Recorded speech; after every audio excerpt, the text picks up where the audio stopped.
नमस्कार, मी मोहिनी सोनार. आपण पाहताय TV9 मराठी आणि बुलेटिनच्या सुरुवातीलाच राजकीय वर्तुळातून एक महत्त्वाची बातमी. जरांगे यांच्या लढ्यासंदर्भात माझ्या मनात सन्मान असल्याचं पंकजा मुंडेंनी म्हटलंय. जरांगेंनी सकारात्मकता दाखवली तर मी त्यांची भेट घ्यायला तयार आहे असंही पंकजा मुंडे म्हणाल्यात. जालन्याच्या पालकमंत्री पंकजा मुंडेंनी जरांगेंच्या उपोषणावर ही प्रतिक्रिया दिली आहे.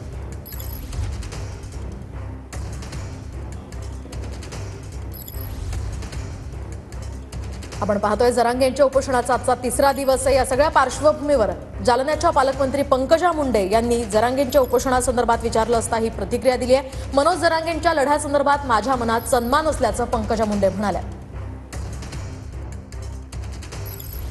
जरांगे पाटलांच्या उपोषणाबद्दल अनेक वेळा, असंख्य वेळा मी बोललेली आहे. ते त्यांचा लढा लढतायत, त्याच्याविषयी माझ्यामध्ये पूर्ण मनामध्ये संपूर्ण सन्मान आहे. आणि संविधानिक चौकटीत बसून त्यांच्या कोणाच्याही लढ्याला न्याय मिळावा अशीच माझी भूमिका आहे. आता ते उपोषणाला बसले. आज माझं पहिलंच पाऊल आहे जिल्ह्यामध्ये.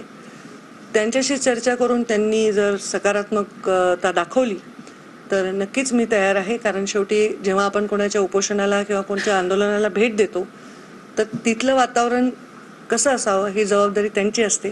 ती जबाबदारी त्यांनी घेतली आणि त्यांनी जर सकारात्मकता दाखवली तर मी नक्कीच भेट द्यायला तयार आहे. आमची कोणालाच ना नसते ना, आमची कोणालाच नाही.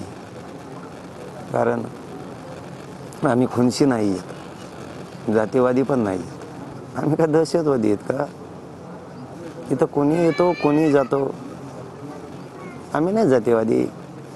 रोष नसतो आमच्या मनात, राग नसतो. आम्ही खुनशी नाहीत, आम्ही डूक धरीत नाहीत लोकांवरती. इथं कुणी येऊ शकतं, कुणी जाऊ शकतं.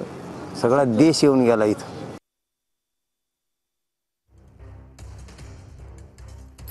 यांच्या लढ्यासंदर्भात माझ्या मनात सन्मान असल्याचं यावेळी पंकजा मुंडे म्हणाल्यात.